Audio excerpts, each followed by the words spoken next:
bahwa kita sebelum mati mau kada mau niat kita, keinginan kita ma'rifat kepada Allah Ta'ala terlebih dahulu. Imam Al-Ghazali mengatakan di dalam kitab Ihya Ulumuddin, barang siapa yang tidak ma'rifat kepada Allah di dalam dunia ini, dia tidak akan bisa melihat Allah di akhirat walaupun masuk ke dalam surga. Nah, sedangkan orang-orang surga itu diriwayatkan hanya satu keinginannya, apa? Melihat Allah Subhanahu wa ta'ala. Kalau kita ingin surga, itu masih keinginan yang rendah. Kita beribadah supaya dapat surga, itu keinginan yang rendah. Apalagi kita beribadah dan supaya dapat sanjungan pujian manusia, makinnya rendah lagi. Kalau kita yang tinggi bahwa kita beribadah kepada Allah itu adalah usaha untuk mendapatkan ma'rifat kepada Allah Subhanahu wa ta'ala. Nah, ini hanya ngarannya himmah yang tinggi.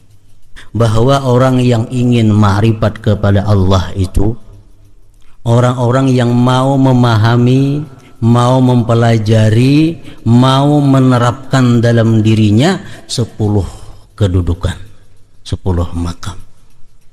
Bila 10 makam ini kada dijalani satu persatu, maka dia kada akan dapat ma'rifat kepada Allah Subhanahu wa ta'ala. Al-Muta'ali ini diringkas maknanya yang maha tinggi, yang tidak ada martabat melebihi martabatnya Allah Subhanahu wa ta'ala. Nah, jadi martabat Allah ini adalah martabat yang tidak ada meninggiinya seseorang jua pun. Dengan demikian hukum Allah pun menduduki hukum yang paling tinggi daripada hukum siapa jua pun. Perintah Allah lebih tinggi daripada perintah siapa jua pun. Larangan Allah lebih tinggi daripada larangan siapa jua pun.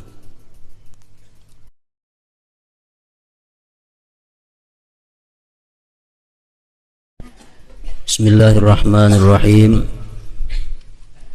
Alhamdulillahil muta'al alladzi lam yakun lahu shibhun wala misal wala li ghairihi fi'lun minal af'al.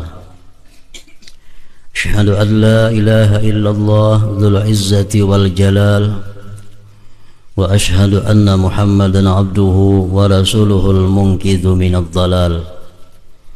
Allahumma salli wa sallim wa barik ala sayyidina Muhammadin dzil haibati wal jamal wa ala alihi wa sahbihi khairil ajyal, amma ba'd. Yang ke-78 daripada Asmaul Husna ialah Al-Muta'ali. Al-Muta'ali ini diringkas maknanya yang maha tinggi. Al-Muta'ali adalah yang maha tinggi. Sedangkan di sini disebutkan Al-Muta'ali itu adalah huwallazi la rutbata fawqa rutbatih, yang tidak ada martabat melebihi martabatnya Allah Subhanahu wa ta'ala. Nah, itu Muta'ali. Tidak ada kedudukan yang lebih tinggi, pangkat, martabat yang melebihi daripada martabat Allah Subhanahu wa ta'ala. Itu Muta'ali. Dia maha tinggi li'annahul qadir, karena dialah yang sangat berkuasa. Dia sangat berkuasa. Al-Quran mengatakan wa kana Allah ala kulli syai'in qadir, dan adalah Allah atas segala sesuatu berkuasa. Tidak ada satu jiwa pun di dalam alam ini yang terlepas daripada kekuasaan Allah Subhanahu wa ta'ala. Li'annahul qadir. Al-Khaliq, Al-Khaliq karena dialah yang mencipta, dialah yang membikin. Firman Allah Subhanahu wa ta'ala dalam Al-Quran, qulillah khaliqu kulli syai, Katakan wahai Rasul, Allah itu mencipta segala sesuatu. Ini tidak ada martabat yang lebih tinggi daripada martabat Allah, karena Dia berkuasa dan Dia mencipta segala sesuatu. Tidak ada sesuatu juga pun di dalam alam ini yang terlepas daripada ciptaan Allah Subhanahu wa ta'ala. Al-Quran mengatakan, wallahu khalaqakum wa ma ta'malun. Allah yang menciptakan kalian, Allah yang membikin kalian, dan Allah juga yang membikin apa yang kalian perbuat. Jadi baik kita adalah ciptaan Allah, dan apa yang kita lakukan, apa yang kita kerjakan, itu pun adalah bikinan Allah Subhanahu wa ta'ala.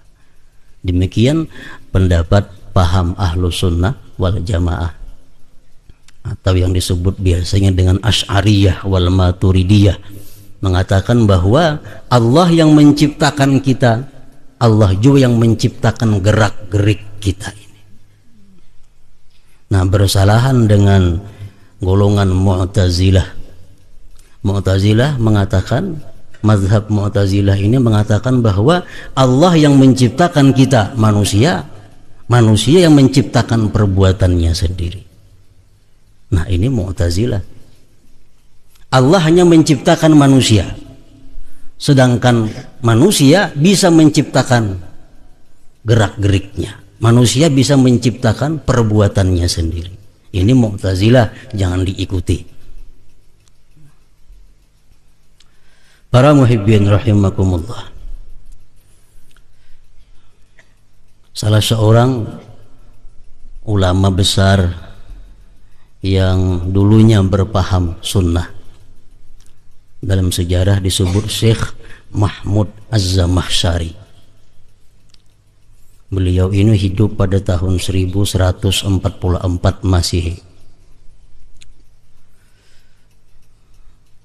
Syekh Mahmud Az-Zamakhsyari ini kelahiran Uzbekistan. Beliau ini Sunni, tapi karena beliau ini menggunakan akal pikirnya dan banyak membaca kitab-kitab yang berpaham Mu'tazilah, akhirnya beliau ini tersirit kepada Mu'tazilah. Sehingga beliau pun memberikan keterangan bahwa manusia itu ciptaan Allah, tetapi perbuatan manusia adalah ciptaan manusia itu sendiri. Nah, ini Mu'tazilah. Di dalam kisahnya Syekh Zamakhsyari ini, suatu hari beliau ini melamar seorang perempuan.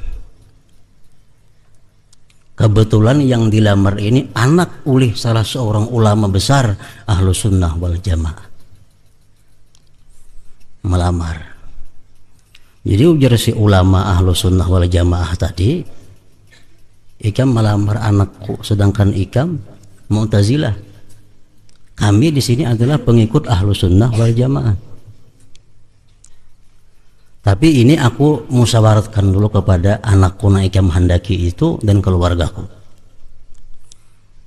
Ringkasnya, dimusyawarahkan oleh ulama besar tadi, ini ada anak kita ini dihandaki oleh Syekh Mahmud Az-Zamakhsyari, sedangkan dia itu punya paham Mu'tazilah lain dengan kita. Apakah kita terima ini orang dengan syarat harus tobat kembali kepada Ahlus Sunnah, atau kita tolak, atau kita terima apa adanya? Ringkas cerita, ujarna anak nang bini-bini tadi, wahai abah, itu si Mahmud nang hendak lawan ulun untuk kita terima tanpa syarat apa adanya. Ada usah disuruh tobat, ada usah disuruh apa, pokoknya kita terima lamarannya, ujarna anak bini-bini tadi. Nah, ringkas cerita, nikah. Malam pertama Syekh Zamakhsyari ini hendak mengumpuli bininya ini, anak si ulama tadi.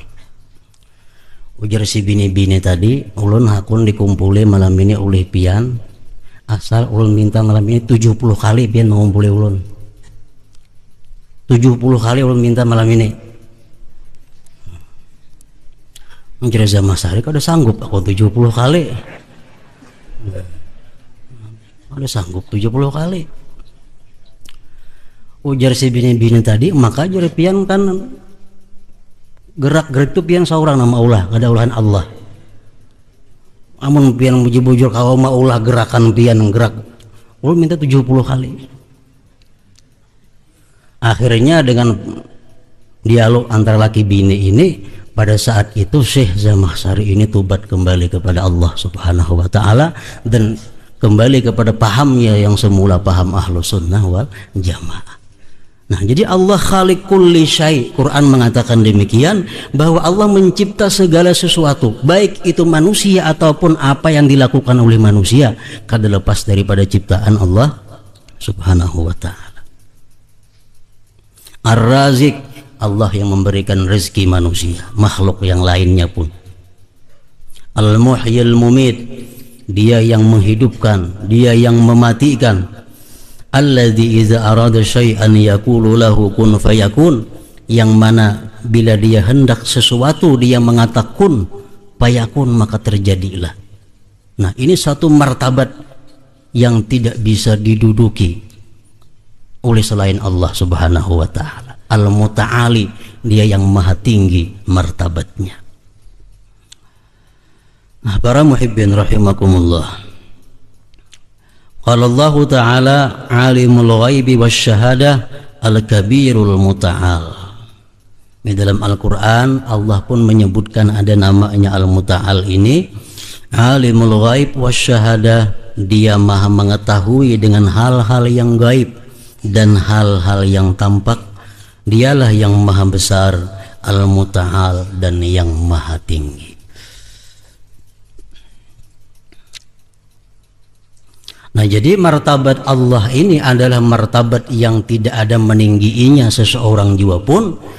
Dengan demikian hukum Allah pun menduduki hukum yang paling tinggi daripada hukum siapa jua pun. Perintah Allah lebih tinggi daripada perintah siapa jua pun. Larangan Allah lebih tinggi daripada larangan siapa jua pun. Jangan sampai kita beriktikad bahwa ada hukum yang lebih baik daripada hukum Allah. Jangan sampai kita mentaati satu perintah yang tidak sesuai dengan perintah Allah. Jangan sampai kita melakukan yang dilarang oleh Allah Subhanahu wa taala demi untuk menyenangkan seseorang makhluk Allah Subhanahu wa taala. Nah, Allah maha tinggi, maka hukumnya pun lebih tinggi daripada yang lainnya. Perintahnya lebih tinggi, larangannya lebih tinggi, lebih diutamakan daripada larangan selainnya.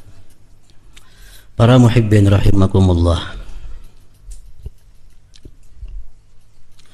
al-mu'min bismillahil muta'ali ay yakuna lahu himmatun 'aliyah wa hiya ma'rifatullah. Orang yang beriman dengan nama Allah Al-Muta'ali, bahwa adalah dia mempunyai keinginan yang tinggi, selera yang tinggi. Bila kita percaya bahwa Allah itu maha tinggi, maka kita pun mestinya punya keinginan yang maha tinggi juga. Keinginan yang tinggi itu apa? Wahiyya ma'rifatullah, itu adalah ma'rifat kepada Allah Subhanahu wa ta'ala. Bila kita nih ada dalam hati hendak ma'rifat kepada Allah, berarti kita punya keinginan yang maha tinggi. Berarti itu merupakan buah daripada keimanan dengan nama Allah Al-Muta'ali. Kalau kita ingin surga, itu masih keinginan yang rendah. Kita beribadah supaya dapat surga, itu keinginan yang rendah. Apalagi kita beribadah dan supaya dapat sanjungan pujian manusia, makinnya rendah lagi. Kalau kita yang tinggi bahwa kita beribadah kepada Allah itu adalah usaha untuk mendapatkan ma'rifat kepada Allah Subhanahu wa ta'ala. Nah, ini hanya ngarannya himmah yang tinggi.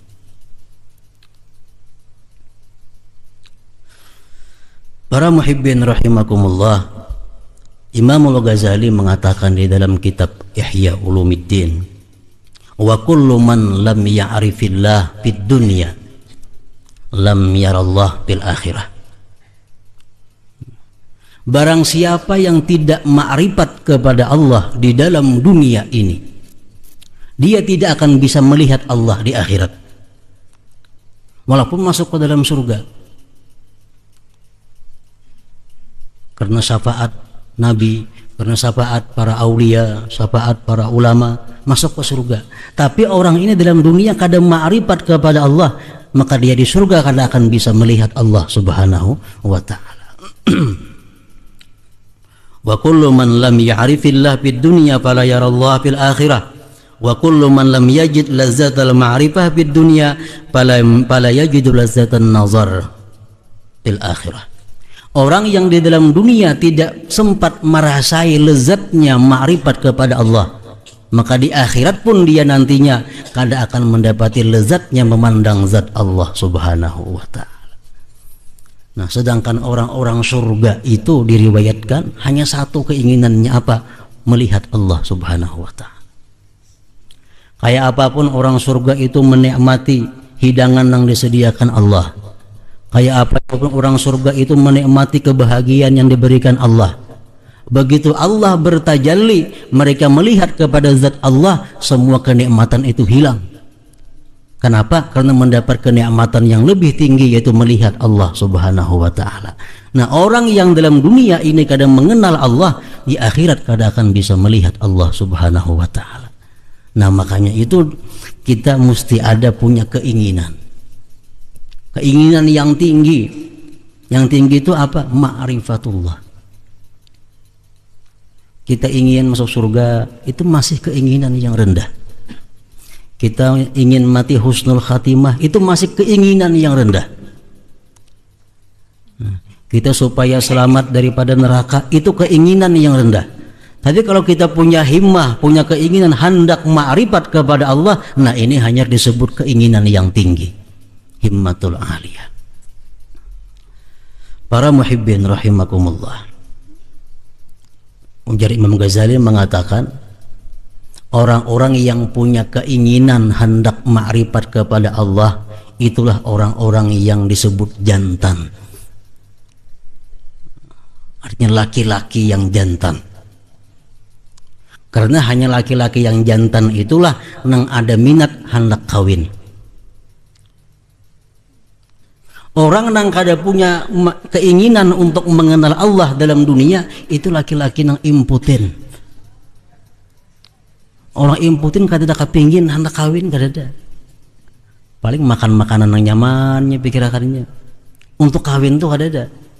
Nah, Imam Ghazali mengatakan bahwa seseorang yang dalam hatinya kada ada minat, kada ada ingin untuk mengenal Allah, itu orang impoten. Inin bahasa Arabnya. Nah, jadi apabila dalam hati kita selama ini belum ada pernah terlintas hendak mengenal Allah, maksudnya hendak merasakan kayak apa lezatnya orang yang kenal Allah, belum pernah terlintas di hati kita, maka mulai saat ini, nah, kita masukkan ke dalam hati kita keinginan ini, bahwa kita sebelum mati, mau kada mau, niat kita, keinginan kita ma'rifat kepada Allah Ta'ala terlebih dahulu. Para muhibbin rahimakumullah, Al-Habib Al-Allamah Abdullah Al-Idrus Al-Akbar mengatakan, dan seringkali kita sampaikan kepada para muhibbin, bahwa orang yang ingin ma'rifat kepada Allah itu orang-orang yang mau memahami, mau mempelajari, mau menerapkan dalam dirinya 10 kedudukan, 10 makam. Bila 10 makam ini kada dijalani satu persatu, maka dia kada akan dapat ma'rifat kepada Allah subhanahu wa ta'ala. Ini teori ma'rifah yang dipakai oleh Al-Habib Abdullah Al-Idrus Al-Akbar. Nah, jadi bila mana kita sekarang ini ada niat, ada keinginan untuk ma'rifatullah sebelum mati, maka 10 ini mau kada mau mesti kita lakukan, satu demi satu, satu demi satu. Kalau kita hendak ma'rifat kepada Allah, tapi kita kadada gerakan untuk memulai melakukan 10 perkara ini, itu ngarannya angan-angan. Ngarannya angan-angan, bukan keinginan. Orang yang ingin ke pasar itu pasti melangkahkan kakinya ke pasar. Nah, kalau kita ingin ma'rifat kepada Allah, kita mesti melangkahkan kaki kita untuk menaiki satu demi satu makam yang mesti dilalui, tempat yang mesti dilalui.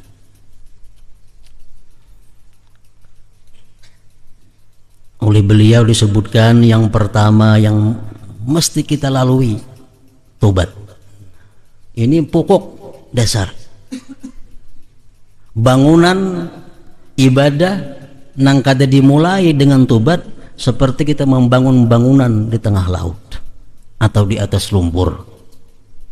Tobat ini pondasi amal, pondasi ibadah. Makanya anak sembahyang suruh wudu. Wudu adalah merupakan tobat. Jadi tobat yang pertama. Kalau hendak ma'rifat kepada Allah, tobat. Tobat daripada ghibah, tobat daripada berkata nang haram, tobat daripada memandang nang haram, tobat daripada makan minum yang haram. Jadi semua hal yang diharamkan oleh Allah kita tobat. Nah, ini mudah pertama. Manusia kada bisa lepas daripada dosa, baik sengaja atau kada sengaja. Apalagi kita bergaul, apalagi kita berusaha, hidup di pasar, maginnya kada bisa lepas daripada dosa. Nah, tapi ada tobat. Kita lakukan tobat pagi, sore, habis sembahyang 5 waktu, tobat. Sehingga hati kita, diri kita ini kada ada terkait dengan satu dosa jua pun. Sore, petang kita tobat terhadap dosa-dosa yang kita lakukan sejak pagi hari. Habis subuh kita tobat kalau ada dosa yang dilakukan pada malam hari tadi. Nah, diri kita bersih. Nah, ini modal untuk orang ma'rifat kepada Allah. Tobat dulu. Ujar beliau mengatakan lagi, orang yang benar-benar tobat kepada Allah akan diberi Allah hadiah. Hadiahnya apa? Mahabbatullah, kecintaan Allah. Nah, kalau kita ini bujur-bujur tobat kepada Allah, Allah mencintai kita. Allah mencintai kita. Kalau Allah mencintai kita, apapun ibadah yang kita lakukan diterima oleh Allah Subhanahu wa ta'ala. Karena ibadah dari orang yang dicintainya. Kita menyambati orang, gibah. Contoh gibah, sembahyang. Allah ada menerima sembahyang. Allah menolak sembahyang. Kenapa? Karena ini sembahyang datangnya dari orang yang dibenci oleh Allah Subhanahu wa ta'ala. Sembahyang kita walaupun pas-pasan, ibadah kita walaupun pas-pasan, tapi kalau kita dicintai Allah menjadi besar nilainya. Berapapun banyaknya ibadah yang kita lakukan, tapi kalau kita dimurkai oleh Allah, ada punya arti apa-apa di sisi Allah Subhanahu wa ta'ala. Nah, tobat. Yang kedua, ujar Sidin menyebutkan apalagi sesuai tobat itu wara. Wara. Wara ini berhati-hati. Berhati-hati dalam seluruh aspek kehidupan. Berhati-hati berkata-kata, berhati-hati memakai pakaian, berhati-hati memandang, berhati-hati mendengar, berhati-hati bergaul, berhati-hati semua. Sehingga apa yang belum jelas hukumnya, halal haramnya ditinggalkan. Nah, ini wara. Boleh kada kau ucapkan ini? Ragu-ragu kada usah diucapkan. Boleh kada kau pakai ini? Ragu-ragu kada usah dipakai. Boleh kada kau makan ini? Ragu-ragu kada usah dimakan. Itu wara. Nah, bila orang ini bisa wara sedemikian rupa, Allah beri dia hadiah. Hadiahnya apa? Asyauq ilallah. Ini orang akan rindu kepada Allah. Nah, rindu kepada Allah. Kada takutan lagi mati. Bahkan dia rindu kepada Allah. Hendak mendapatkan kerinduan kepada Allah, wara. Yang ketiga, ujar beliau mengatakan kalau kita hendak ma'rifat, lalui dulu zuhud. Zuhud ini apa artinya? Lawanannya orang yang cinta dunia. Zuhud kadang mencintai dunia. Arti dunia apa? Yang melalaikan kita daripada zikrullah, mengingat Allah. Nah, kadang mencintai dunia. Mungkin dunia yang ada milik kita, dunia yang ada di tangan kita ini macam-macam. Ada yang membawa kita kepada ibadah. Nah, itu ayo sayangi. Ini ada dunia kita, yang ini seringkali membuat aku maksiat. Nah, ini mesti kita jauhkan. Ini dunia kita yang seringkali membuat lalai beribadah. Ini mesti dijauhkan. Nah, hanya tertinggal di sekitar kita dunia-dunia yang mendukung kita untuk ibadah. Selain pada itu ditinggalkan. Ini zuhud. Kalau zuhud ini mampu kita terapkan dalam diri kita, Allah beri kita sesuatu. Nah, apa? Khusyu'ul qalbi, khusyuknya hati. Sembahyang khusyuk, membaca Quran khusyuk, bersahabat khusyuk. Ini hanya mampu kalau kita zuhud. Kalau hubud dunia, nggak ada kawa sembahyang khusyuk, kemana aja mengaji, jamin nggak ada kawa. Orang hubud dunia, masih cinta dunia, masih kasih tuh kamari mencari dunia, belajar sampai yang khusyuk kada akan dapat. Nah, kada akan. Kenapa? Karena khusyuk ini Allah berikan kepada orang yang zahid, orang-orang yang sudah zuhud kepada dunia. Nah, ini modal.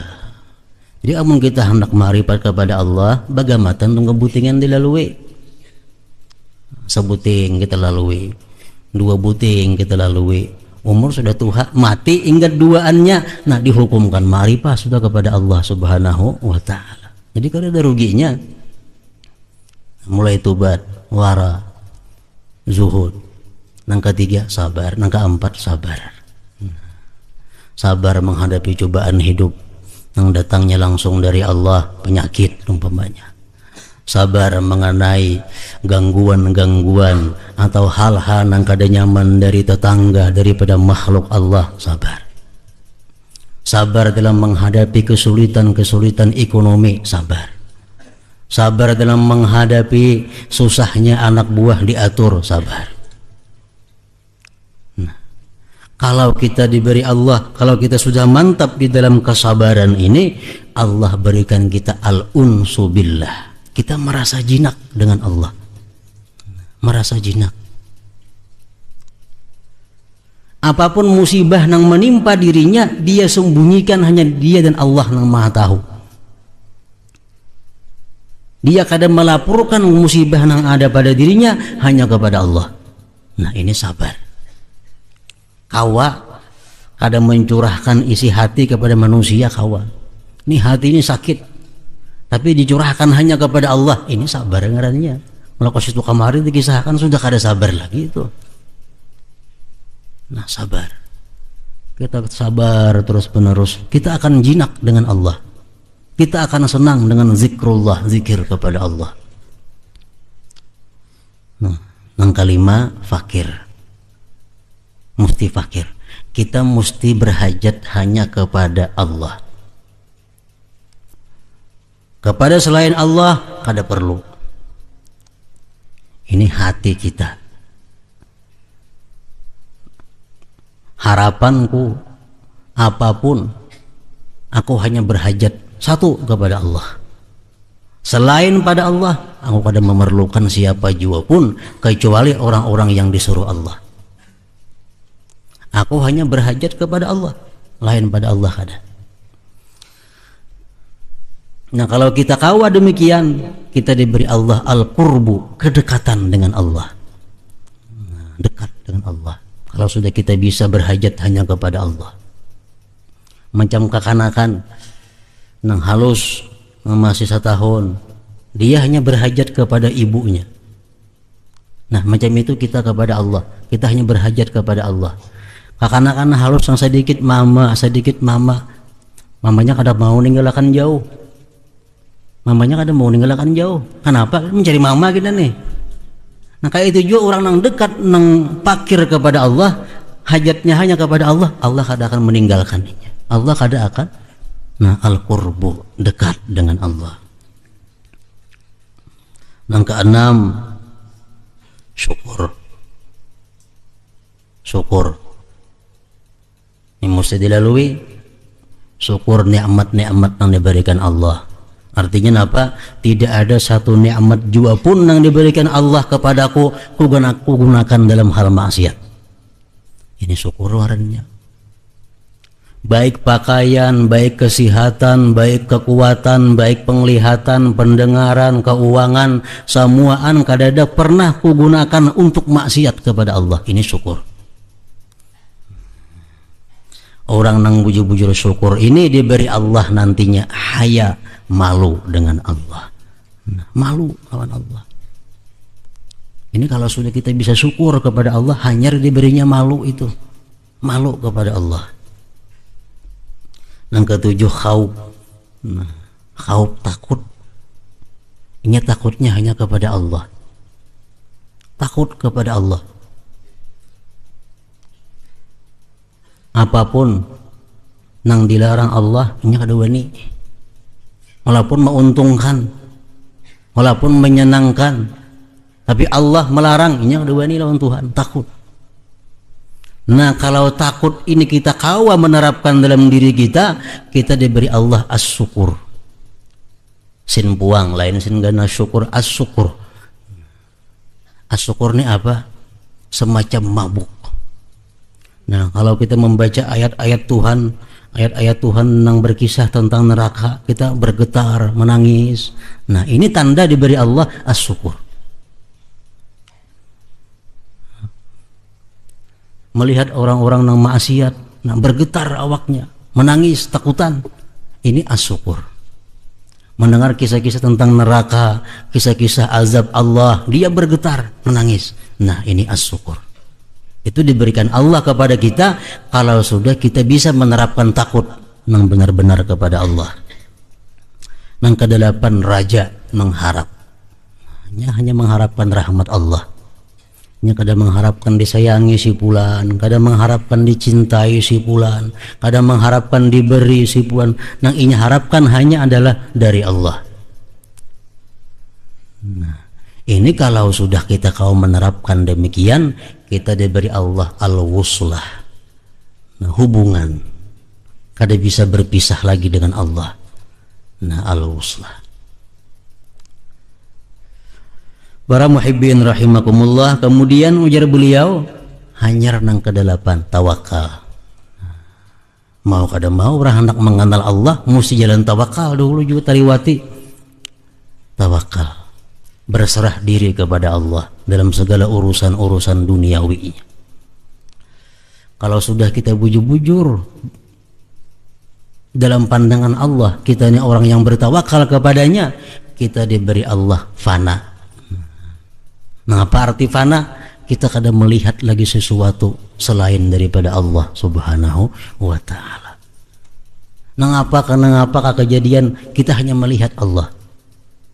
Ini sudah fana.